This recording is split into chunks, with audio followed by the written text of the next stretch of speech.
네, 안녕하십니까. 유한타증권 투자전략팀 민병규입니다.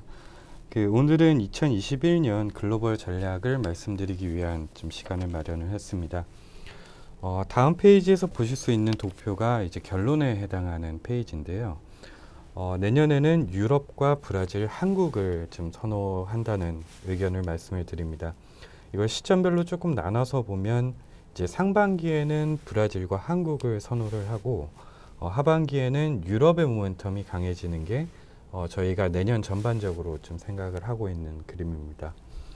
내용에 대해서 이제 다음 페이지에 브라질부터 설명을 드리면 올해 코로나로부터 가장 경제가 먼저 회복된 게 중국이라는 점은 잘 알고 계실 것 같습니다. 그런데 이제 최근 중국의 회복 단계를 보면 재고가 소진되면서 수입이 증가하는 좀 국면에 들어선 것으로 보입니다. 이런 왼쪽 그림을 보시면 이런 좀 순서와 관련해서 좀 쉽게 확인을 하실 수 있을 것 같고요. 이런 내용은 이제 뒷페이지 오른쪽 그림에서도 잘 나눠서 보실 수 있을 것 같습니다. 그림에 나눠진 파란색 선과 검은색 선을 보시면 중국의 신규 수주 같은 경우에는 이제 코로나 이전 수준을 넘어서는 수준까지 상승을 했는데 재고 같은 경우에는 2017년 이후 지금 가장 낮은 수준으로 감소를 했습니다. 그래서 이 둘의 격차를 그린 게 이제 아래쪽 음영에 있는 부분인데 2017년 이후 가장 높은 수준까지 상승을 한 상태입니다. 이걸 다시 말씀드리면 그러니까 현재 수주를 받은 것 대비 완성품의 재고가 가장 적은 상태라는 겁니다. 그래서 결과적으로 나타나는 내용은 이제 왼쪽 그림에 있는 것처럼 그 중국의 원자재 수요가 급증을 하는 모습을 보이고 있고요. 이 과정에서 대표적으로 현재 수혜를 보고 있는 게 다음에 설명드릴 브라질입니다. 네, 브라질 같은 경우에는 잘 아시다시피 이제 코로나의 방역에 실패한 좀 대표적인 국가로 꼽히지만 경제 회복세는 상당히 빠르게 진행이 되고 있는 상태입니다. 그 왼쪽 그림의 제조업 PMI를 보시면 이제 다른 지역과의 격차도 상당히 크게 나타나고 있는 상태고요. 이 레벨을 자체적으로 보면 약 14년 만에 최고 수치를 기록을 하고 있는 상태입니다. 그리고 여기에 대해서 이제 저희가 생각하는 원인은 오른쪽 그림에 있는데 중국향 수출이 굉장히 빠르게 증가하는 모습들을 보이고 있는 상태입니다. 그리고 이걸 품목별로 쪼개보면 이제 철광석과 구리의 반출량이 증가하고 있는데 참고로 말씀드리면 브라질 수출에서 중국이 차지하는 비중은 한 28% 정도에 달합니다. 그러니까 이게 중국 의존도가 높다고 얘기하는 우리나라보다도 한 3%포인트 많은 거라고 보시면 되는 내용입니다. 그래서 결국에 브라질은 중국의 수요를 굉장히 잘 반영할 수 있는 경제 구조를 가지고 있다라는 좀 내용으로 이해를 하시면 좋을 것 같습니다. 그래서 저희는 이제 브라질에 대해서 내년에 좋은 투자 의견을 가지고 있는데 내년에 투자 대상을 선별할 때는 이 브라질 하나보다는 이제 브라질이 포함된 라틴 아메리카 지수를 좀 추천을 드리고 싶습니다. 그 다음 페이지에 내용이 있는데요.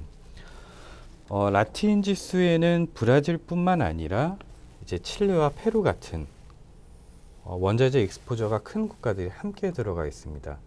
그러니까 신흥국은 개별 국가들이 가지는 위험이 있기 때문에 이제 인덱스 차원에서 보통 접근을 하시는 걸로 아는데 오른쪽 그림을 함께 보시면 브라질과는 다르게 이제 원자재 가격을 반영하지 못한 국가들이 많이 있습니다. 그래서 제목에 있는 것처럼 중국의 수요를 같이 향유할 수 있는 국가들이라는 좀 생각을 가지고 있고요.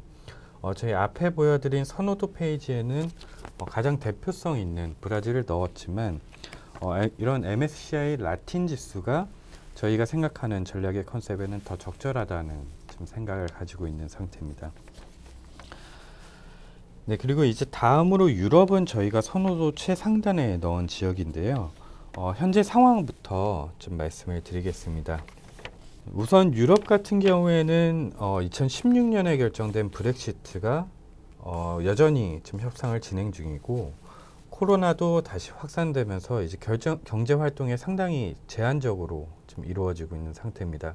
그래서 아래에 있는 그림처럼 이제 경제도 올해 크게 좋지 않았고 증시 같은 경우에도 시장을 하회하는 상대 강도를 보시면 이제 하회하는 흐름을 보이고 있는 상태입니다. 그런데 저희가 여기서 좀 기억을 하고 싶은 이제 올해의 특징은 코로나에도 불구하고 작년 무역 분쟁의 기저효과는 분명히 나타났다라는 점입니다. 이런 그림은 이제 다음 페이지를 보시면 그 왼쪽 그림에서 보시는 이제 한국과 중국의 전년 대비 수출이 회복되고 있다는 점이나 이제 올해 증시 수익률이 가장 높았던 세 국가, 그러니까 한국과 중국, 대만 증시가 좀 잘 보여주는 것 같고요. 경기 회복의 시차라는 측면에서 봐도 이제 올해 가장 먼저 회복됐던 그러니까 중국에서 이제 미국으로 넘어갔던 순서가 이제 내년에는 유럽의 차례가 될 것으로 판단을 하고 있습니다. 그리고 추가로 오른쪽에 있는 그림을 보시면 그 상대적인 관점에서 본 유럽 증시의 밸류에이션은 이제 미국 대비 역사상 가장 낮은 수준에 위치를 해 있는 상태입니다. 이런 부분은 물론 올해의 차별화를 반영한 건데 내년에는 유럽이 선진국에서 가장 양호한 성장세를 보일 것으로 전망이 되고 있기 때문에 이런 지표는 오히려 내년 유럽 증시를 방향성이 분명한 투자처로 지금 만들어주는 지표라는 생각을 가지고 있습니다. 그리고 마지막으로 저희가 내년에 주목을 하는 건 유럽에 대해서 주목을 하는 건 주로 자동차로 대표되는 제조업도 있지만 올해 가장 큰 타격을 받은 여행업에 좀 특히 관심을 가지고 있습니다. 왼쪽 그림에서 보시는 것처럼 유럽에는 여행 수지가 경제에서 차지하는 비중 이게 높은 국가들이 굉장히 많습니다. 그리고 이런 국가들이 올해 타격이 상당했다는 점은 그 오른쪽 그림에 있는 것처럼 이제 여행 수지가 한 80% 정도 급감했다라는 데이터로도 쉽게 확인을 하실 수 있는 내용입니다. 그래서 여기에 해당하는 대표적인 국가들은 뭐 스페인이나 그리스, 이탈리아 같은 국가들이 대표적인데 이런 국가들에 대한 투자 역시 개별 국가로 접근하기보다는 유로존 지수와 같은 인덱스를 통해서 접근하시는 게 적절할 것이라는 좀 생각을 하고 있는 상태입니다. 네, 그래서 여기까지 내년에쯤 긴 그림을 간단히 설명을 드리려고 노력을 했는데 내년의 키워드는 결국 중국의 수요 회복이 견인할 라틴 지역과 이제 경기 회복의 시차를 넘겨받을 유럽을 본다는 말로 좀 정리를 할 수 있을 것 같습니다. 그리고 또 추가로 이제 자료에는 원자재와 인도에 대한 저희 생각도 담았는데 오늘 요약에서는 유가를 $50 이상으로 보고 있고 인도는 금융주를 본다는 정도로만 말씀을 드리겠습니다. 그 자세한 내용은 어제죠. 9일 발간된 2021년 투자 전략 자료를 참고하시면 좋을 것 같습니다. 더 많은 내용을 담았으니까 투자에 참고하시기 바라겠습니다. 네, 이상입니다.